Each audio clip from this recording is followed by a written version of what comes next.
Do you remember growing up, there was this kid in the neighborhood who would always just talk a lot of smack and couldn't back it up? That is what Donald Trump and his team have done with these Epstein files. Right. They, their mouth write a check that their ass can't cash. And we're starting to see that play out, from their base.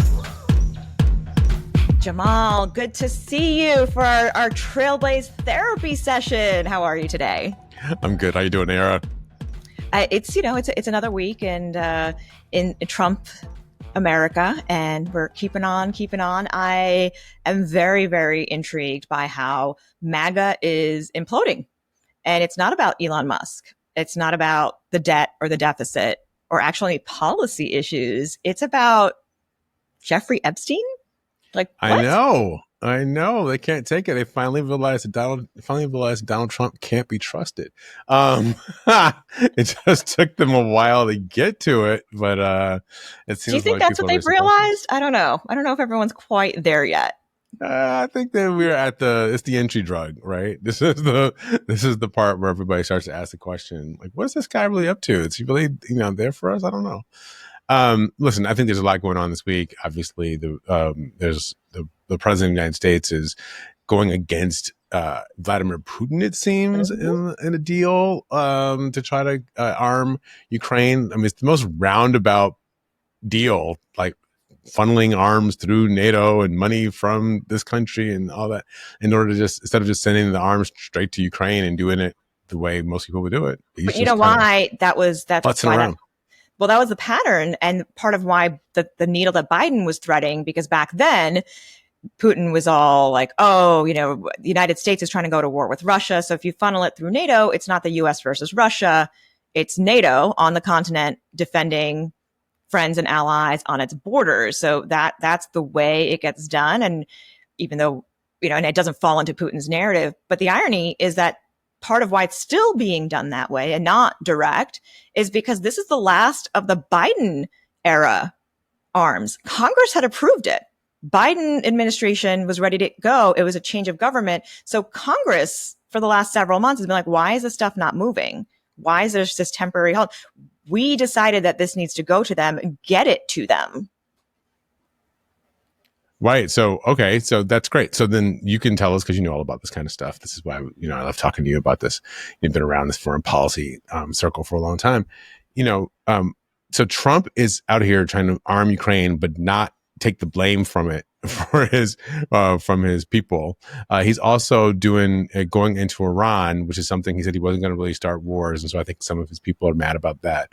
And then now we've got, the Epstein Files that he is not releasing. And we've got a guest coming on in a bit to talk about that. I just want to let everybody know we've got Anthony Coley. When he comes on, we'll just hop in and start asking questions. Anthony Coley was the Deputy Assistant Secretary of Treasury in the Obama administration. And then he came back and he was the head of public affairs at the Department of Justice during the Biden administration for Attorney General Merrick Garland. So he's got some insight about what attorney generals are thinking, how they make decisions, the relationship between attorney generals and the FBI, all of that. And we're looking forward to talking to Anthony about it. He's also now on MSNBC, so you can see him on MSNBC a lot of times during the week. Anthony is going to be great. I was literally thinking of all these questions I want to ask him about. He worked for an attorney general, and so have great insights not only into what Pam Bondi, the current attorney general, could be doing, but also assess what she is and isn't doing. And she has a history as the state attorney general in Florida as well. And so this is not her first time being exposed to the Epstein situation. We should drop more puns like that throughout our conversation. Yes, I love that. The idea of the MAGA movement and Trump failing them and pulling back on promises. We've talked about this before, right? That Trump is a singular leader of a generation, and for whatever we'll call it, a charismatic leader, even if you don't like how he comes across. I mean, look, right? The guy had a national television show for a decade, right?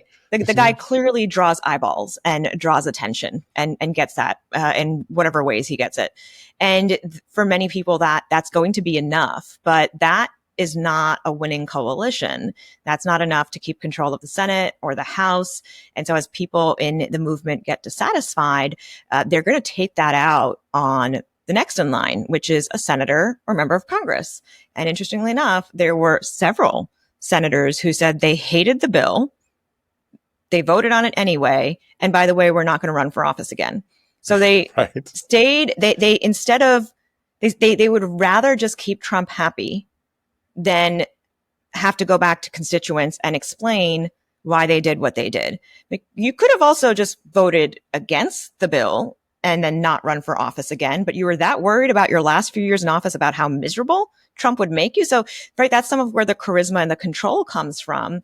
And is that going to be enough for him to maintain the folks at the FBI who were diehard Trumpian supporters now in charge? I mean, they're the fact that you have like the Dan Bongino, a lot of folks on the left called it, right. Oingo Boingo. Oingo Boingo. Oingo Boingo, okay. That Oingo Boingo is threatening to leave and he's all upset. And I'm like, okay, that even Joe Rogan's like, what's the deal here? None of this makes sense considering that Trump himself said there was something there. Trump has been willing to release all sorts of things. So what's going on here? I mean, this is ultimately a story and a conspiracy that they created. Yeah, they did. They certainly fanned the flames and created it. I think when we dig into it and we see the relationships between Trump and these podcasters and these heads of organizations, where it seems like they all are now trying to fall in line. And we could talk to Coley about some of this. They're all now trying to fall in line because Trump wants them to move on. The real test is going to be whether or not the kind of MAGA faithful are willing to follow them away from a story that they've all been following a long time. And think about this. The entire Trump enterprise, the MAGA enterprise, has been built on conspiracy theories almost really from the beginning, right? Starting with the Obama birther controversy or created controversy. Remember the crazy story about Comet Pizza? Remember that story? QAnon. Yeah, QAnon. This is Michael Flynn, or let's not forget, Michael Flynn, who was his first national security advisor, and who was claiming that in the basement of a pizza restaurant that's only a couple blocks away from me, Democrats were hiding children that they were using for nefarious purposes. And that was part of a QAnon conspiracy. We haven't heard about QAnon in ages, but you're right. This is the thing, is that this was a movement connected by various conspiracies. And all of those conspiracies were about how the elites are hurting people, children in specific, and people need to rise up and fight back. That is literally what Epstein confessed to. Now, he confessed to that in Florida and did not serve any jail time. That's a deal that Attorney General Pam Bondi was aware of back then. Right. So he did that. He was convicted. He was imprisoned. Like, this is not even a question about whether or not Epstein helped run child trafficking rings. We know this. It's been admitted. The question is, did he have a client list? Right. And is there a written client list that exists somewhere that can be revealed? And is that what's being hidden from people right now? Right. So I'm listening, we think about this, this question about elites, right? And the elites are doing things and being let off the hook. Look, the reality is the elites are doing a lot of things, and the elites are being let off the hook for a lot of things. And I think the question, for me, is among the MAGA faithful, it's easy to focus on these conspiracies around sex or around some crazy made up, child. This story was crazy made up child sex ring at Comet, the QAnon stuff. Because I think people don't want to stare in the eye what's really happening, right? What's really happening, which is that you have a cohort of elites and billionaires and corporate leaders who are taking all the cash and money out of the economy and holding on to it for themselves while they vacation at some of the hottest spots around the world and buy some of the biggest toys and set up their children for multi-generational, hegemony. All that's happening, and everybody else is sort of getting the short end of the stick and getting screwed. And so instead of us figuring out how do we create a modern day economy that increases money at the base of the pyramid so that everybody can make money, we're just spending time chasing these kind of, conspiracy theories around the elites taking advantage of us. Mm-hmm. Well, and if we're not doing that, even if the folks decide that they will fall in line with Trump and forget about this and quote unquote move on, their version of forgetting about it is, oh, let's go back. We're going to forget about the guy who was actually convicted for hurting children and sex trafficking, and then pivot back to instead talking about trans people, right? They care so like, so they're going to talk about children who have gender identity challenges and make them the threat after dropping the idea of talking about grown men being predators on young women, right? So like this whole, we care so much about women, we care so much about children thing. That's the part that gets to me, is how quickly are they going to pivot off of it after caring for so long, simply because Trump told them to? Right. Yeah, exactly. We're not taking away from the fact that there are people doing really bad things to human beings right now, right? Like child sex predators are a real thing, and people ought to be prosecuted for it when they find it. The question is also, are we using those scandals, like, like we get really wrapped up in what happens to the next missing, 20-year-old woman who has been missing, which is a real thing, but we're not talking about kind of real gender violence as a epidemic, or we're not talking about, we're not talking about these big issues that are systemic, that really affect all of us, because we all get fixated on these individual stories that grab us and pull us all in. And what happens is the system gets let off the hook because we're all chasing the individual story that is tantalizing. Mm-hmm. And the system is not just the legal system, right? The system is also how we all socialize and how we all operate. And, you see these conservative conferences where they said, women really just are better off. And imagine just you start your day and you start your career thinking of just your home and your kids, which is, again, if it's a choice, that's great. We've seen this movement and this story before, and that movement and story ends up being about diminishing women's economic power, so they're dependent on men. And so the women who are abused, women who are unhappy, can't leave a bad relationship or a bad marriage. It puts men back in charge of those decisions. They don't have to make relationship decisions as equals then, because women don't have that economic power anymore. That's really what that's about. It's not about changing that system. That's a system that the MAGA movement absolutely wants to keep in place. They don't have economic power, and then they don't have bodily autonomy, right? So one of the biggest impacts we know of women being able to have choice in the world is that women had choices about when they wanted to start families, birth control prevalence, the ability for women to get health care and decide whether they want to continue a pregnancy or not. Like that had material impact on the political and social and personal power of women in the world. Now, I think one thing that, again, we go along with this is that as families and the economy has made it really hard for one individual to earn enough money to support an entire family, we as an economy, as a socio-political construct in the 70s and 80s, when women came into the workforce, that was the way that families were able to maintain their economic power, because now you had two incomes that were basically replacing the income that one income had, maybe like in the 1940s, 1950s and 60s. So there was a political and economic benefit for women coming into the economy. Now what we're trying to see is even those two income families aren't able to earn enough money to keep purchasing power and to keep the family in parity. So that economic compression, what do we talk about now? Now we're going to talk about a bunch of other things that aren't really about the role of technology that is displacing workers, because nobody's mad at software, because it's being, we're being displaced by software and robots. And then those robots, even if we brought back what Trump wants to do, we bring back these manufacturing jobs to America, those jobs aren't going to be replaced by humans. Those jobs are going to be performed by robots. And then now we're going to blame immigrants, because it must be immigrants that are taking jobs away from people. Before, it must have been Black people in affirmative action that was taking the jobs away from people. Then it must have been women who were taking jobs and income away from people. People, it's not any of us. It's the rich people are taking money from the rest of us to support their lifestyles while they get they get as much money as possible.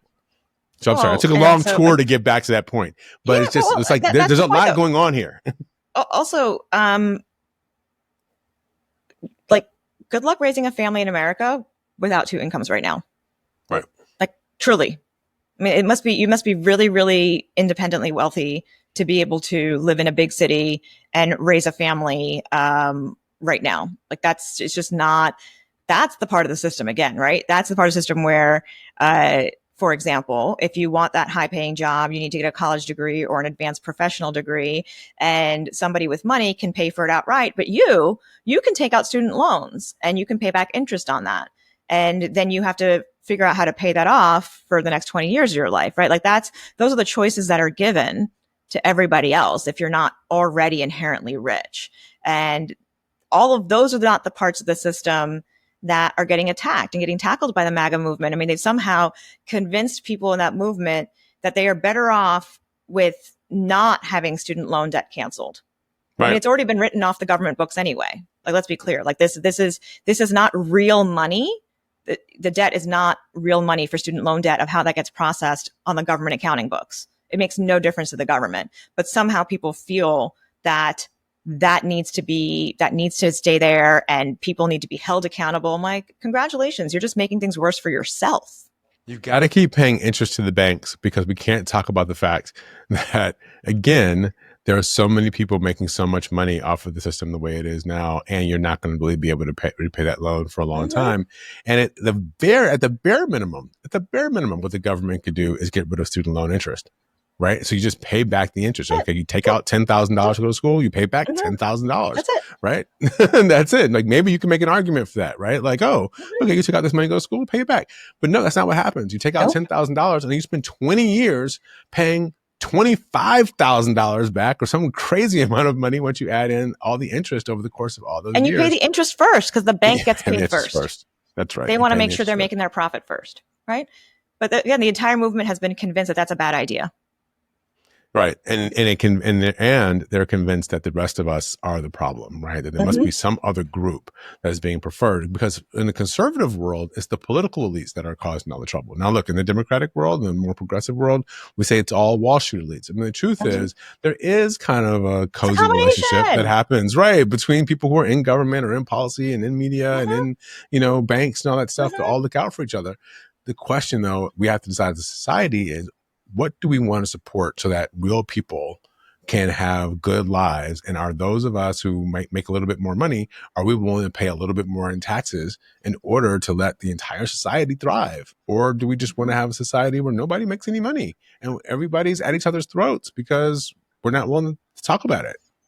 I mean, you don't want to live in Hunger Games? That doesn't sound fun to you?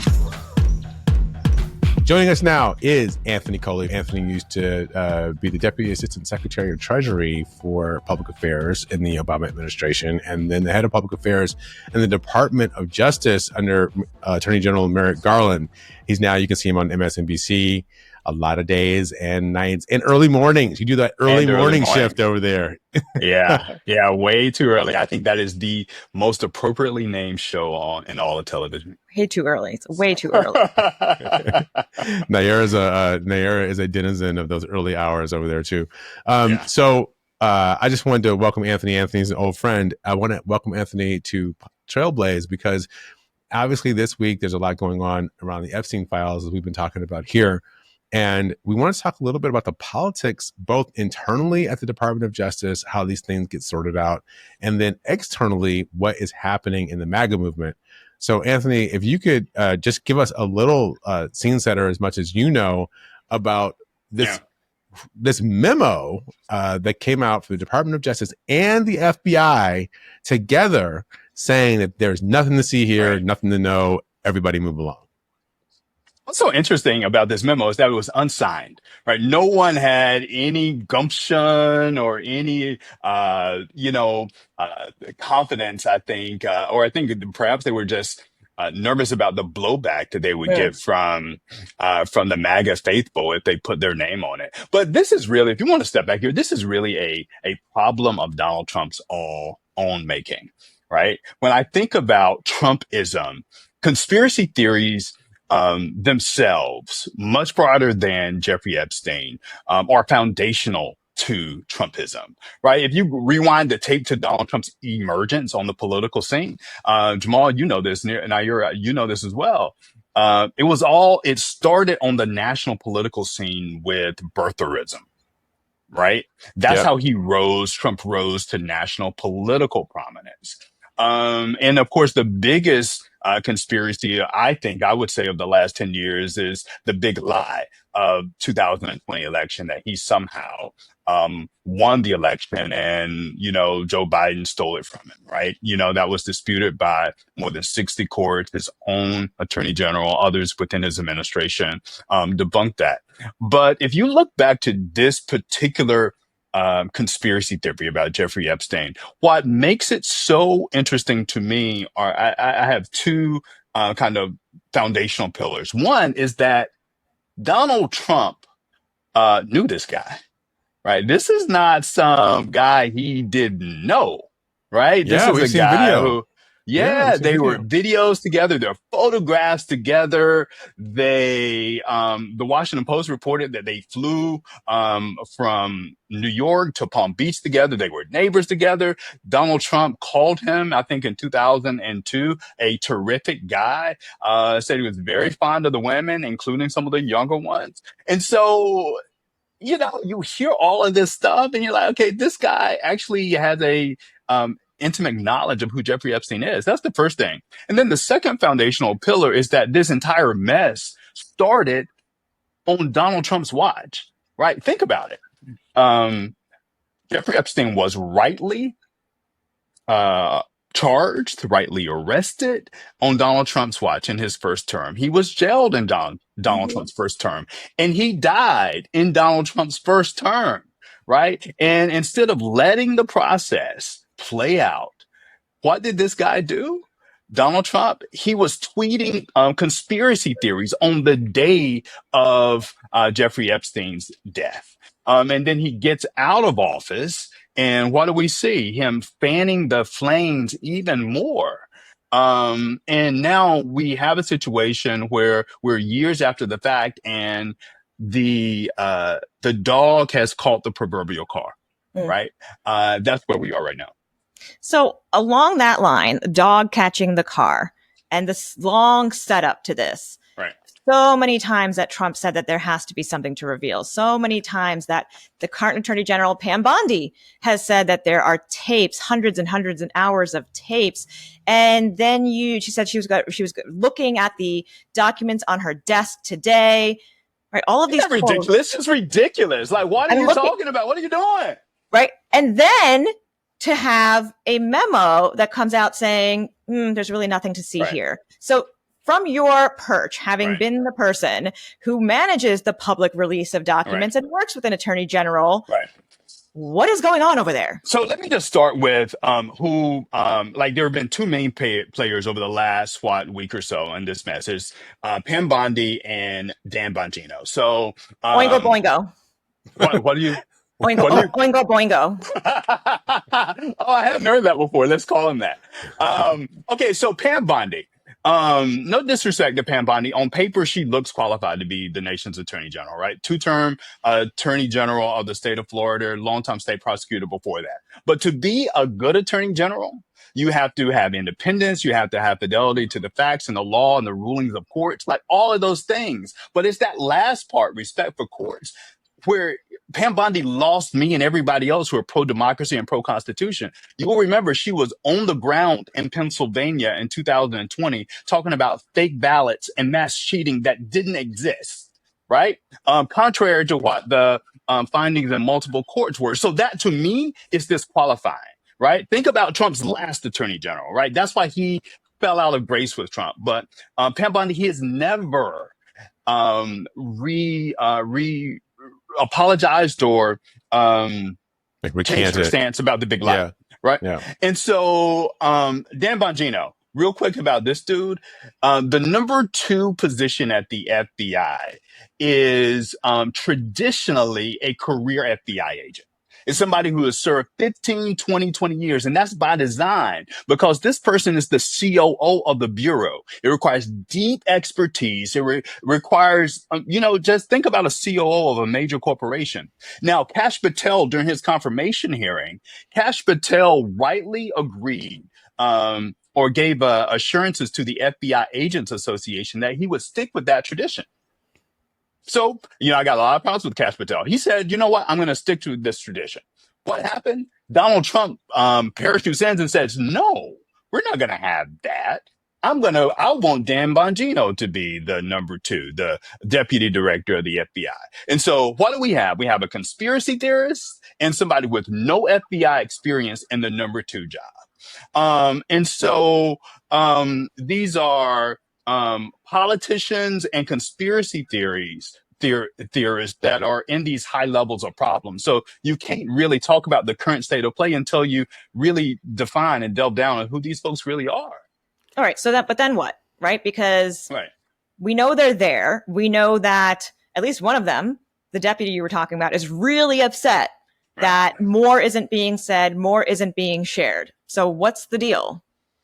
Well, so in a normal administration, you let facts and law lead the day, right?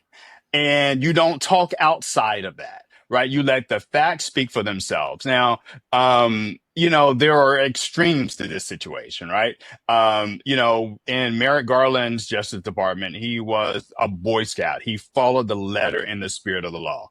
One of the, I think, appropriate critiques on the Garland administration is that he could have done more.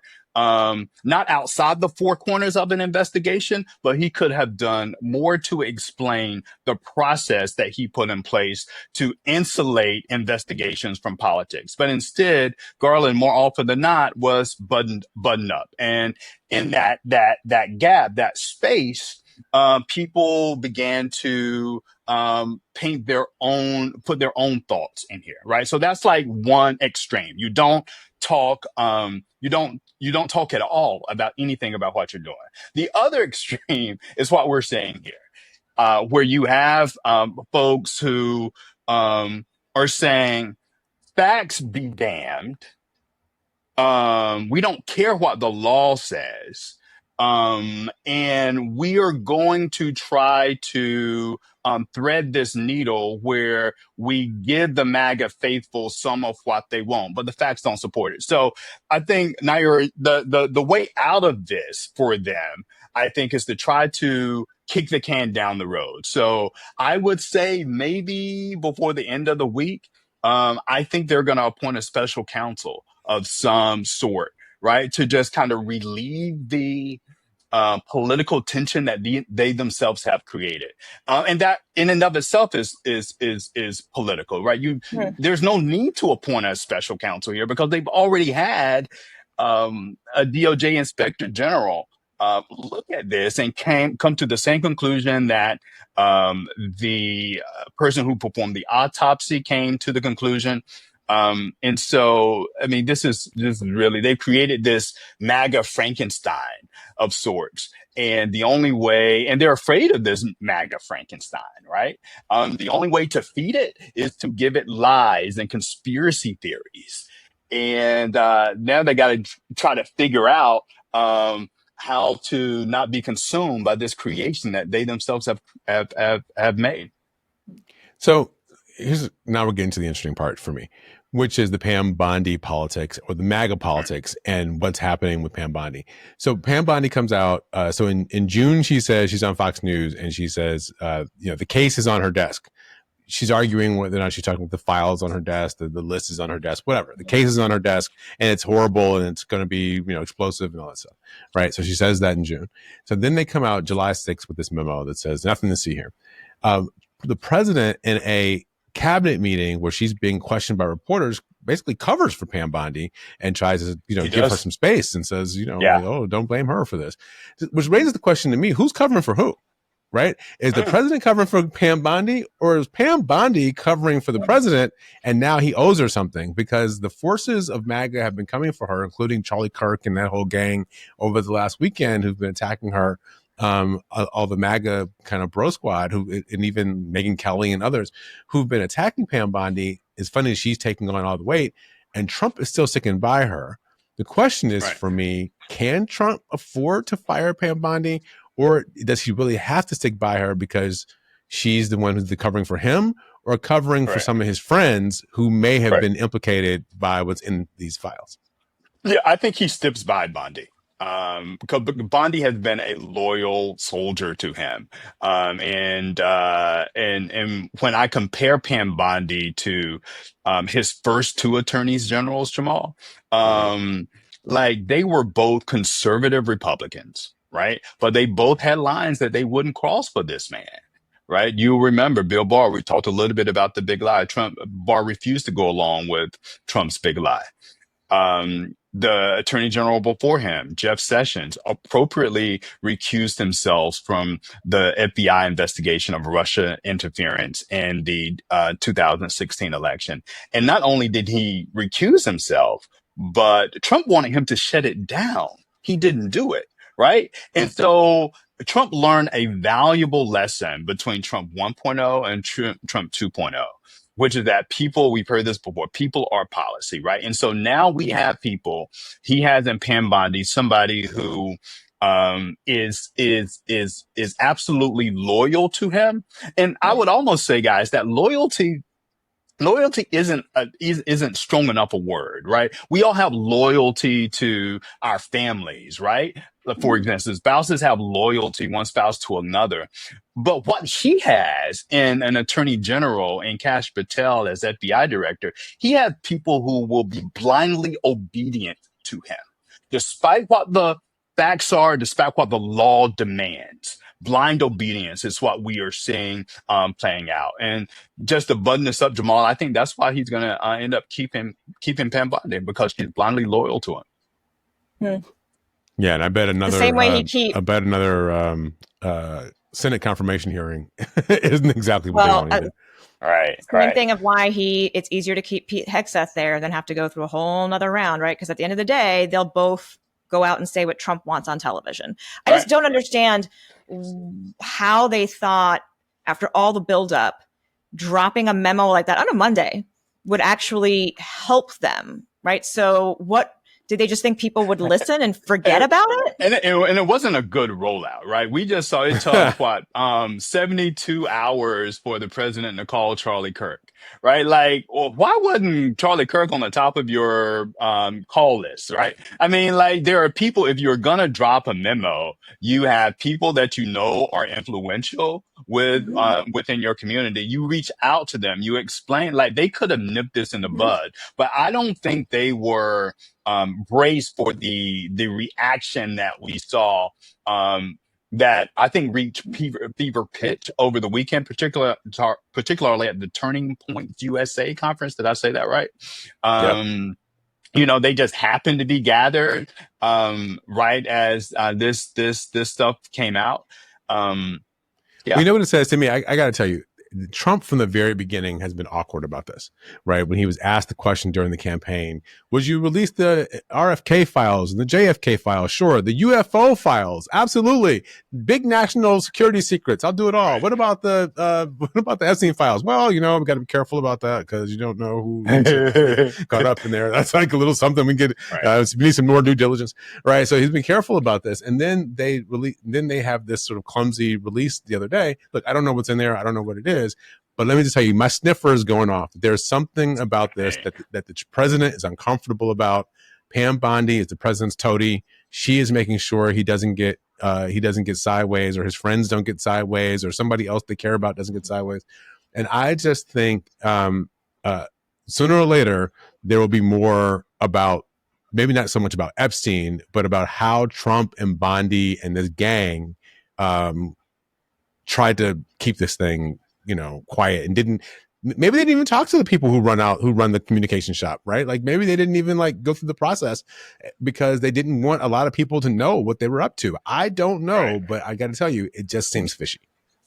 I will tell you this about the comm shop. Apparently, CNN did some reporting on this. It sounds like Stephen Miller is very involved in DOJ public affairs, which is not surprising for those of us who know Stephen Miller.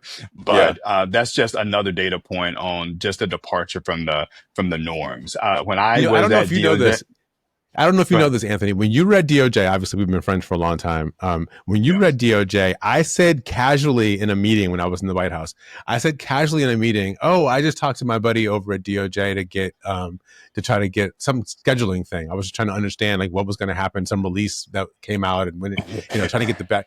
And they were like, "You did what? You talked to who?" And so they were like, "You can't talk to the Department of Justice." It was a piece of public information. I just wanted to get like, what did you get? What day did you guys release some document so that I could have it in my folder? And they were like, "No, you can't call them. Don't call them. You can't call them. Talk about anything public. I mean, anything official." That's the level of scrutiny in the Biden White House that we were under to not communicate with the Department of Justice. That is not the case in the Trump White House. That is not the case. I can count on one hand the number of times when I was in my seat when I talked to Jen Psaki, right? And it was on a policy matter. And that was that. And, listen, I remember talking to a counterpart at another cabinet agency, and they said, half jokingly, half not, they said, we need one of those White House contact policies over here. They were, White House comms was all up in their grill. So, it's a good and bad thing, I suppose. Well, if the idea is that the Department of Justice exists for the people, right? It's the people's attorney general, not the president's. The president has his own general counsel sitting there in the White House. Well, apparently, not only do the people, but his people want more answers. They want these files released. Personally, I'm like, this guy was smart enough to not have all this stuff written down. It's not like there's a little black book that's going to be sitting there. But again, people think it is because the people in charge now said videos and files and all of this exist. So if he's not going to fire Pam Bondi, what is the way out of this? Do we end up seeing some kind of, like you said, is it a special counsel investigation that then does what? That lasts for the next 3 years until a Trump administration is over? Like, I don't understand the calculus here. Right. Or we're not playing calculus. Is that what it is? Where it's people trying to do subtraction and addition the wrong way. Is that what's happening? So Trump lives to fight another day, right? I don't know that he is looking, 5 years down the road, right? I think, go back during this last election cycle, right? His goal was to not get convicted in any of his federal trials, right? And so he was playing the short term to get to the medium term. And that's where we are now. And I think to an extent, they're still trying to figure it out. ABC News did some reporting on Monday where they found out that the Attorney General, the Deputy Attorney General, and the FBI Director, not the Deputy FBI Director, were at the White House most of the day on Monday, trying to talk or figure out their way out of this. I suspect they're going to end up trying to kick it down the road. But I will say this: I have been somewhat critical of congressional Democrats because I think Democrats have a tendency to overthink things instead of moving sometimes. But there are congressional Democrats who are doing what they should be doing. I think Mark Veazey down in Texas, Hank. Is it Johnson from Georgia? From Georgia, yeah. They are both introducing resolutions or bills to try to get the entire files released. That's the type of stuff that they should be doing. And it's going to put the Marjorie Taylor Greens and those type of people in a pickle. Because they're caught between their base and caught between doing what Donald Trump wants them to do, and which is to move on from this. Well, even Hakeem Jeffries, the leader of the Democrats in the House, says demanded the release. So the Democrats smell blood when all the folks you mentioned in the leadership are all circling around trying to and go after it. So right. But yeah, man, this is a mess of their own making. If they had been quiet and let the facts and the law and the norms play out without trying to extract political benefit, without trying to advance this false notion of a deep state of people involved in some cabal of whatever, then they wouldn't be in this situation. Right, which also means they wouldn't have that support that got him to be president to begin with, because it is all based on conspiracies. Right, it is. So the last thing I'll say, I think in closing, I'll say this. You all remember when you were growing up, Jamal, you grew up in Detroit, so I know you know a version of what I'm trying to say. Like you had this kid in the neighborhood. You know, Jamal's older than me, right? We talk about that. I want to make sure you know this too. He's older than me. Right. So listen, Jamal, growing up in Detroit, Anthony's older than you too, by the way. I'm gonna just put that out there. I'm okay with that. I am. I'm okay with that. You're right. You're the little sister on this one. So do you remember growing up, there was this kid in the neighborhood who would always just talk a lot of smack and couldn't back it up? That is what Donald Trump and his team have done with these Epstein files. Right? They have let their mouth write a check that their ass can't cash. And we're starting to see that play out, from their base. All right. Well, Nayyera has got a couple of kids who are out here running these mean streets of Maryland. Mean streets of Maryland, facing down bullies. And getting safer and safer because of the crime reduction strategies of the mayor of Baltimore and the governor of Maryland. Thank you. Always on message, even when I'm not on payroll. Well done. Well done. I know. Believe me, my kids ain't exactly in the mean streets of Jersey either. So, so we're going to let that go. Anthony, thanks for joining us. It's been fun to have you here today. All right. Very much enjoyed it. See you guys. All right. Thank you all.